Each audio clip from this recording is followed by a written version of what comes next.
जिस पर गुरु कृपा रहती है ना, उसका कोई काम कभी रुकता नहीं है। तुम्हारा भी कोई काम रुकेगा नहीं, पर तुम्हारी बुद्धि बहुत दिशाओं में चलती है। लेकिन मुझे ऐसा लगता है ना कि वो काम जो तुम्हें अन्नदान के करीब ले जाए, तुमसे अन्नदान करवा दे, मुझे लगता है वो तुम्हें पहले करना चाहिए। अन्नदान सर्वश्रेष्ठ दान है। तुम याद रखो, अन्न के बिना कोई नहीं जी सकता, कोई जीवित ही नहीं रह सकता, कल्पना ही नहीं की जा सकती। इसलिए अन्नदान सर्वश्रेष्ठ दान की श्रेणी में आता है। और इसलिए मैं तुमसे हमेशा कहता हूँ, और कुछ करो या ना करो, अन्नदान समय समय पर करते रहा करो। और इससे बड़ी गुरु सेवा कुछ हो नहीं सकती। और इसमें जो गुरु की कृपा मिलेगी वो बहुत अलग होगी, खुद ही महसूस करोगे इसे तुम। और एक बात कहूँ, जब तुम्हें पता है ना कि घर पे आने वाले कोई मेहमान या घर का ही कोई सदस्य या कोई बाहरी व्यक्ति भी, जिसकी आदत हो कि वो पूरा खाना नहीं खा पाएगा, कुछ ना कुछ उससे छूट जाएगा, तो महज उसे खुश करने के लिए या थाली को उतना सुंदर बनाने के लिए खूब सारी चीज़ें मत डालो थाली में।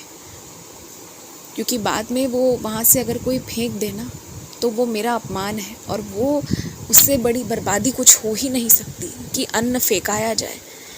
महज किसी के सुंदर लगने के लिए उतनी सारी चीज़ें मत परोसो जो बाद में वो बर्बाद कर दे। वही परोसो जो पूरा खाए, बाकी चीज़ों को मत परोसो। और जब लगे कि बहुत सारी चीज़ें बर्बाद हो रही हैं तो थोड़ा कम बनाओ घर पर भी खाना। पर हमेशा ये कोशिश रखो कि कभी भी अन्न बर्बाद नहीं होना चाहिए। ये मैं बार बार कह रहा हूँ, और इसे याद रखना आजीवन।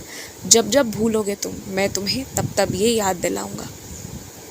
और तुम्हें एक बात और कहना है मुझे, तुमने जिस व्यक्ति से बातचीत की है ना, हाँ, वो इसलिए की है क्योंकि तुम्हारे मन में जो चल रहा था कि स्पष्टीकरण मुझे देना है, सारी बातों को सही बताना है, तुम वो करना भूल गए थे। और यदि तुम तरीके से नहीं बताते, भूल जाते ना, तो सामने वाला व्यक्ति तुम्हारे किसी वादे का इंतज़ार करता रहता अगर, तो फिर वो गलत हो जाता ना। इसलिए मैंने तुम्हारी बात करा दी।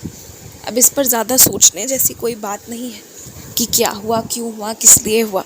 बस तुम्हारी तरफ से कोई गलती नहीं हो जाए, इसलिए मैंने बात कराकर कुछ चीज़ों का स्पष्टीकरण करा दिया है। कभी कभी बिना मन का भी कोई काम करना पड़ता है, कभी कभी दबाव में भी आकर काम करना पड़ता है। ये जीवन है, यहाँ हर तरह के अनुभव मिलेंगे, इसे तुम्हें स्वीकार करना पड़ेगा। कोई बात नहीं, कभी कभी ज़बरदस्ती कोई काम करना पड़े तो समझो कि वो तुम मेरी सेवा कर रहे हो। अब उस पे मेरा मन है, क्योंकि तुम चाह कर भी मना नहीं कर सकते। तो अब बात विकल्प की नहीं करनी है, अब बात ये करनी है कि अब तुम क्या कर सकते हो। तुम सिर्फ ये कर सकते हो कि अब उस पर भरोसा रख सकते हो कि वो मेरा दिया गया एक सेवा है, और सेवा मान कर सकते हो। क्योंकि मुझे पता है तुम अपने लिए कोई काम करो या ना करो, मेरे लिए निश्चित करोगे। खूब खुश रहो, खूब मुस्कुराओ, खिलखिलाओ, हंसो, और अन्नदान हमेशा करते रहो।